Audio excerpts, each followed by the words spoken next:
Après une brillante carrière dans l'armée américaine et avoir fait son ALIA, le colonel Jonathan David Zadansky a cofondé une organisation de formation en Israël appelée Défenseurs citoyens, qui enseigne aux citoyens armés ordinaires à devenir les premiers intervenants lors d'attaques terroristes dans leur communauté. C'est un modèle qu'il espère voir reproduit à travers Israël et la diaspora. Bienvenue dans le studio JNS. Merci de m'avoir invité. Parlez-nous du projet. D'accord. Le projet a vraiment commencé après le 7 octobre. Donc, le 8 octobre, le projet a été lancé. L'essentiel, c'est de s'assurer que le 7 octobre ne se reproduise jamais. Mon associé Jonathan Lahav a en fait lancé le projet et il a été inspiré par une histoire que beaucoup de gens ne connaissent pas. C'est l'histoire d'En Absol et de ce qui s'est passé à Absol, qui est l'une des villes autour de Gaza et qui a aussi été attaquée. Mais dans cette ville en particulier, le chef de la sécurité, quelques mois, même avant le 7 octobre, savait que quelque chose se préparait, quelque chose se passait. Et il a simplement pris l'initiative de commencer à former tous les citoyens de cette petite ville qui possédait des armes privées, vous savez, des armes détenues personnellement, et il a commencé à les entraîner et à les préparer au cas où. En effet, le 7 octobre, elle a été attaquée comme toutes les autres villes connues, Bayari, etc. Mais ils ont réagi et ont riposté contre les terroristes. Maintenant, je veux que tu saches, Steve, de quoi nous parlons. Une poignée de citoyens ce jour-là, ce matin-là, armés simplement de petites armes, de pistolets, et ils faisaient face à 80 ou 90 terroristes armés d'armes de guerre. On parle de Kalachnikovs, de lance-roquettes et ainsi de suite, et voilà, les terroristes. Dès qu'ils ont réalisé qu'ils se faisaient tirer dessus, ils sont simplement partis, et ils sont allés dans une autre ville. Ils ont simplement compris qu'un Absor n'était pas l'endroit à attaquer, et ils sont partis. Tu vois? Donc, cette histoire a en fait inspiré mon associé, Jonathan Lahav, à fonder cette organisation appelée Défenseurs citoyens.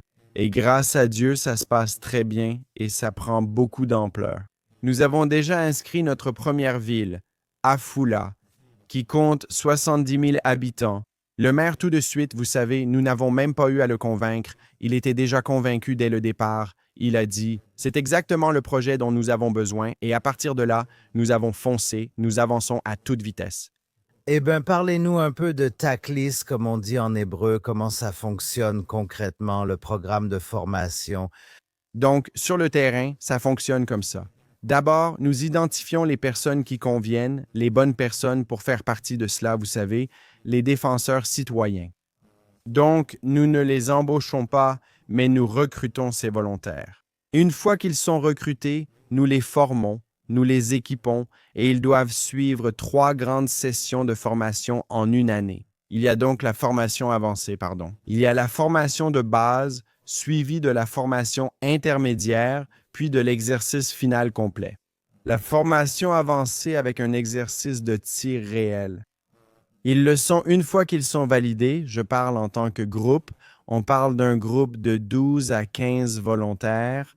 Une fois que ce groupe est validé, il peut alors être activé dans n'importe quel quartier d'une ville donnée. Je vais donc vous donner un exemple. Afula. Nous commençons avec Afula, donc Afula compte au moins 10 grands quartiers. L'idée est d'avoir un groupe de citoyens armés. D'accord, pour être les premiers intervenants dans chaque quartier de cette ville, et c'est exactement ce que nous voulons. Nous voulons que chaque quartier soit couvert et protégé par un groupe de défenseurs citoyens prêts à intervenir à tout moment, et c'est ça qui est important. Ils sont prêts à partir, ils ont leur équipement accroché près de la porte, et en 60 secondes, ils sont dehors. Alors, en quoi cela diffère-t-il du modèle Kitot Konanut que nous voyons en Israël? Les Kitot Kenanut, connus comme force de réaction rapide, sont un excellent et nécessaire modèle.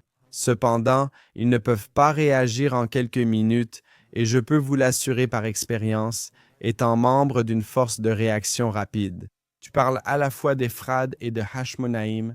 Nous sommes des personnes réparties dans toute la ville. Nous ne sommes pas tous regroupés dans un seul quartier. Nous sommes tous dispersés. Donc, rien que pour les rassembler, il faut d'abord les prévenir. Ensuite, ils doivent mettre tout leur équipement et ce n'est qu'après qu'on leur communique l'emplacement, le lieu de rendez-vous. Une fois qu'ils arrivent à leur lieu de rendez-vous, c'est là qu'ils reçoivent les instructions et, dans certains cas, ils doivent récupérer leurs armes. Maintenant, nous savons depuis le 7 octobre que le Hamas savait où se trouvaient ces pièces sécurisées, ou ces salles d'armes. Ils savaient où elles se trouvaient. Ils attendaient juste que les forces d'intervention rapide arrivent pour les abattre, ce qui s'est produit. En résumé, je parle de la force d'intervention rapide. Comme vous l'avez dit, Kitakunenut est essentiel, mais nous avons aussi besoin d'une solution rapide. En d'autres termes, ils se complètent. La sécurité repose sur des cercles concentriques. Le premier cercle inclut les défenseurs citoyens, parce qu'ils peuvent réagir en quelques secondes. Ensuite, il y a Kitokunenut, la force de réaction rapide, la police, puis l'armée. Je voulais simplement vous informer. Et il est important que les auditeurs comprennent que la police est globalement responsable des défenseurs citoyens. Ce que vous voulez éviter, c'est d'avoir beaucoup de gens armés dans les rues, non identifiés, qui pourraient même se tirer dessus, ce qui s'est effectivement produit le 7 octobre. Il y a eu de nombreux cas de tirs amis, ce qui est terrible et doit être évité à tout prix. Donc, au final, une fois que la police a le contrôle de la situation, elle est capable de prendre le commandement et le contrôle. Et essentiellement pour informer les citoyens défenseurs de se replier et de retourner chez eux et de protéger leur maison. Donc, en d'autres termes, ce n'est pas un groupe qui va simplement faire n'importe quoi. Ils sont sous un commandement et un contrôle strict en permanence. Comment les autorités de sécurité israéliennes, notamment la police et l'armée, perçoivent-elles votre projet? Eh bien, je vais vous dire qu'à partir d'Afula, le chef de la police a assisté à notre réunion, notre première réunion avec le maire. Il a été très impressionné, en fait, il a dit à la fin de la réunion, « C'est exactement ce que nous voulons et c'est exactement ce dont nous avons besoin. » Parce que nous n'avons tout simplement pas assez de policiers dans une grande ville comme Afula pour réagir à une infiltration terroriste. Et je parle d'une attaque terroriste massive. Je ne parle pas de 2 ou 3 personnes.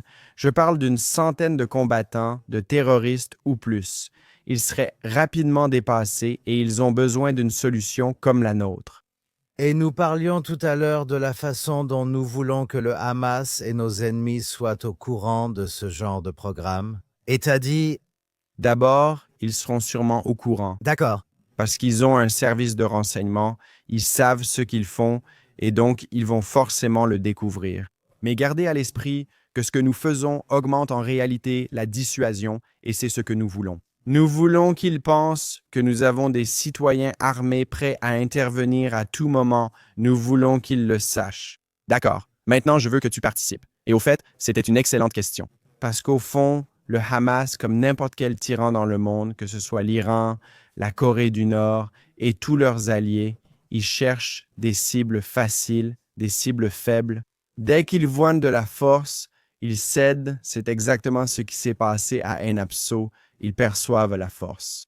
Ils ne s'y attendaient pas et dès qu'ils ont vu cela, ils sont partis immédiatement et ont simplement ciblé une autre ville parce que ce n'est pas ce qu'ils voulaient. Ils ne cherchent pas des cibles difficiles, ils cherchent des cibles faciles. Pouvoir percevoir et projeter cette image serait une victoire. D'accord, prenons un peu de recul et parlons un peu de vous. Comment un gentil garçon juif comme vous s'est-il retrouvé dans l'armée américaine et a-t-il atteint un rang aussi élevé? Eh bien, je vais d'abord vous dire que vous savez, avant l'armée, j'étais un jeune homme très perdu. Je n'avais aucun but, motivation ni direction dans la vie. En fait, j'ai passé 1 an de ma vie au Mexique avant l'armée, simplement à chercher, vous savez, comme beaucoup d'Israéliens qui vont en Inde et ainsi de suite. Je me suis retrouvé au Mexique à essayer de me trouver. Je ne savais pas quoi faire de ma vie, mais j'avais besoin d'un but et d'une direction. Et je savais que j'avais besoin d'un bon coup de pied aux fesses. Je sentais avoir besoin d'un entraînement très sérieux. Et bien sûr, j'avais vu les films et tout ça, et je me suis dit, c'est exactement ça. J'avais besoin d'un sergent instructeur en face de moi pour, vous savez, me remettre en forme et c'est exactement ce qui s'est passé. Je suis retourné à New York, Je suis allé directement dans un bureau de recrutement, je leur ai dit que j'étais là, que j'étais prêt, et je me suis engagé. Et ils m'ont envoyé à Fort Benning en 3 ou 4 semaines. Et j'étais à Fort Benning. J'étais en formation de base, qui d'ailleurs a été un entraînement très, très difficile pour moi. Je ne suis pas devenu un bon soldat instantanément. Il a fallu beaucoup de douleur, d'endurance, beaucoup de cris et beaucoup de pompes. Ils m'ont fait faire beaucoup de pompes. Mais à la fin de la journée, je suis devenu un bon soldat. Je suis ensuite allé à l'entraînement avancé, puis aux écoles des parachutistes et des Rangers, et enfin au régiment des Rangers. Alors ils m'ont brisé puis reconstruit, et Dieu merci, Dieu merci. J'ai eu cette expérience parce que je suis très reconnaissant de ce que l'armée a fait de moi. Et vous avez servi, comme je l'ai dit, avant une carrière distinguée dans l'armée au Moyen-Orient et ailleurs, en Irak. Oui, Avez-vous déjà été confronté à l'antisémitisme dans l'armée et si oui, comment l'avez-vous géré? je dois dire que, dans l'ensemble, je n'ai pas beaucoup ressenti d'antisémitisme. Vous savez, vous servez avec des gars du Mississippi, du Tennessee, du Texas, de l'Alabama, des gars qui n'avaient vraiment jamais rencontré de Juifs de leur vie.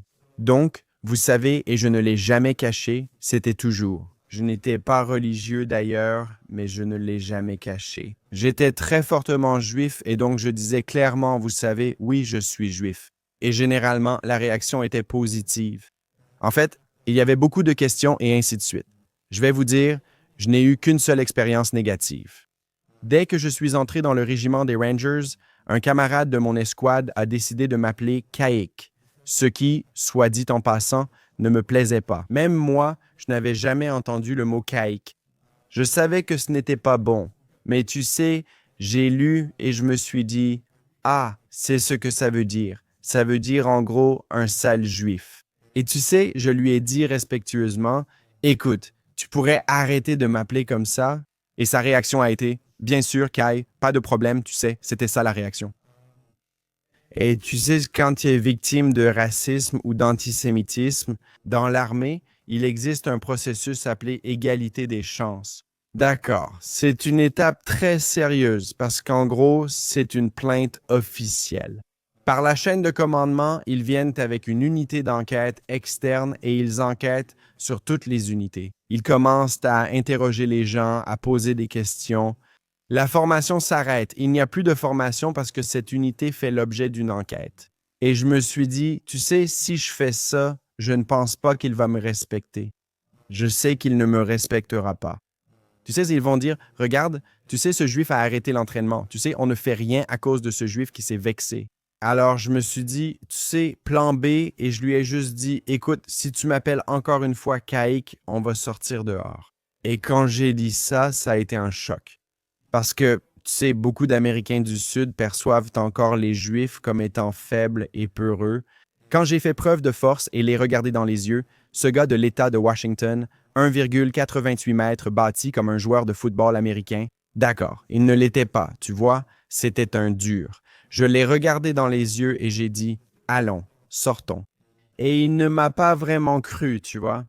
Et ce jour-là, quand j'ai frappé à sa porte et que j'ai dit, on y va, il m'a dit, tu es sûr de vouloir faire ça? C'est-à-dire, je vais t'écraser et t'arracher la tête? Et je l'ai regardé droit dans les yeux. J'ai dû ravaler ma salive et j'ai dit, allons-y. Et ensuite, je ne vais pas entrer dans les détails. Mais il a compris de façon très très claire qu'il ne devait plus jamais recommencer. Ça a été très douloureux pour lui. Mais je pense que le message, ou du moins la leçon que j'ai apprise, c'est que l'antisémitisme va continuer d'exister. Ça va arriver à tout le monde, chacun d'entre nous va, à un moment ou à un autre, être confronté à l'antisémitisme. Voilà. Dans ce cas, c'était plutôt une menace physique. Parfois, tu rencontres un antisémitisme plus subtil qu'il faut gérer autrement. Je ne dis pas qu'il faut aller frapper tout le monde, tu sais, frapper chaque antisémite au visage, ce n'est pas ce que je dis. Mais tu dois y faire face. Et surtout, tu dois leur montrer que tu n'as pas peur et que tu ne caches pas ta judéité. Tu le regardes dans les yeux et dis, « Je suis prêt, fais ce que tu veux me poursuivre, je te poursuivrai. Soyons forts. » En tant que Juif, que ce soit à New York, à Paris, à Amsterdam, à Londres, nous allons faire face à l'antisémitisme. Ça augmente partout dans le monde et nous, les Juifs, devons être forts. C'est ça, l'essentiel. Et je ne parle pas seulement d'être fort physiquement, mais aussi d'être fort moralement et spirituellement. N'est-ce pas? Donc, te voilà en Israël, tu as fait ton alia avec ta femme et je voulais savoir, en général, dans l'ensemble, comment ton expérience dans l'armée américaine t'a-t-elle impacté et comment cela t'a mené là où tu es aujourd'hui. Eh bien, tout d'abord, tu sais, je ne prévoyais pas vraiment de faire mon alia avant de prendre ma retraite complète de l'armée active. Donc, après 20 ans, donc je m'attendais vraiment à faire mon alia à 44 ans. Et tu sais ce qui s'est passé, évidemment, 2000, le 11 septembre 2001, a bouleversé tout mon monde parce que, et d'ailleurs, Israël traversait la deuxième intifada. Et quand j'ai vu cela arriver à New York, j'étais, tu sais, un jeune officier en train de suivre le cours de base des officiers à Fort Benning. Quand c'est arrivé, je me suis dit, wow, l'intifada arrive en Amérique. Et je m'attendais à ce qui se passait en Israël. Je m'attendais à ce que la même chose arrive en Amérique. Des bus qui explosent et tout ça. Heureusement, cela ne s'est pas produit, mais je me souviens que j'avais presque l'impression que Dieu me parlait. Tu vois, tu penses que tu es en sécurité ici en Amérique, mais tu ne l'es pas. Donc, autant aller en Israël, aller en Terre Sainte, parce que qu'est-ce que tu fais ici? Donc, je n'ai pas fait mon alia tout de suite. Tu vois, j'ai mis encore 4 ans. Nous avons fait notre alia en 2005, donc il a fallu 4 ans, tu sais, pour s'organiser et tout ça. Finalement, Dieu merci, nous avons fait notre alia en 2005, une année difficile. C'est quand, tu sais, c'est quand Gaza, quand nous avons procédé au retrait de Gaza, ce qui a eu des répercussions horribles que nous connaissons jusqu'à aujourd'hui. Donc, c'était une année difficile pour faire l'alia, mais aucun regret, aucun regret. Ma femme et moi, vous savez, ça n'a pas été facile, ça a été très, très difficile parfois. Mais nous sommes simplement restés, vous savez, on s'est dit à nous-mêmes, on ne part pas, on reste ici, on reste en Israël. Et j'ai pu rester dans la réserve d'ailleurs, parce qu'on ne peut pas être en Israël en service actif, il faut rejoindre la réserve. Et faire des allers-retours avec mon unité, parfois en Allemagne, parfois à New York, et ainsi de suite. Et puis, comme tu l'as dit, le 7 octobre est arrivé et toi et ton partenaire avez décidé d'élargir vraiment ce projet. Comment ça s'est passé? Alors, tout d'abord, quand le 7 octobre est arrivé, j'étais sur la base militaire de Fort Bliss. Je venais juste de rentrer d'Irak. Et vous savez, à ce moment-là, j'étais déjà aumônier, d'accord? Donc, je suis passé de... En gros, j'ai passé 9 ans dans un métier de combat, vous savez, et ensuite, je suis passé à l'aumônerie. Donc, quand je suis revenu d'Irak après une mission d'aumônier, tout s'est passé ici et en quelques jours. D'ailleurs, la première chose à laquelle j'ai pensé, c'est que, vous savez, c'était une attaque terroriste massive, et je m'attendais à ce qu'Israël riposte de manière massive, vraiment massive. Je me suis aussi dit, d'accord, maintenant, chaque citoyen en Israël va être armé et formé. Quelques jours plus tard, je reçois un appel de Jonathan Lahav et il me dit, tu sais, c'est ce qu'on doit faire. Nous devons avoir un groupe de citoyens armés, des défenseurs citoyens dans chaque quartier, dans chaque ville d'Israël. Dès qu'il l'a dit, j'ai répondu, je suis partant, que puis-je faire? Et j'ai commencé à collecter des fonds pour les défenseurs citoyens en Amérique et tout a simplement décollé. D'où provient votre financement? Donc, ce sont principalement des particuliers. Et Dieu merci, vous savez, beaucoup de gens se sentent vraiment concernés parce qu'ils réalisent que c'est la solution. Nous devons tous être forts. Rien que vendredi, il y a eu une attaque terroriste à Béthanie. Ça continue, ça ne s'arrête pas en fait, ça pourrait même s'intensifier. Vous voyez, vous êtes à Jérusalem. Donc, il y a quelques mois, nous avons eu un incident à Ramoth où 2 citoyens défenseurs ont pu arrêter les terroristes et les tuer. Et 6 personnes ont perdu la vie. Mais je veux vous dire, s'ils n'avaient pas été là, cela aurait pu être 16, 20 ou 30 personnes.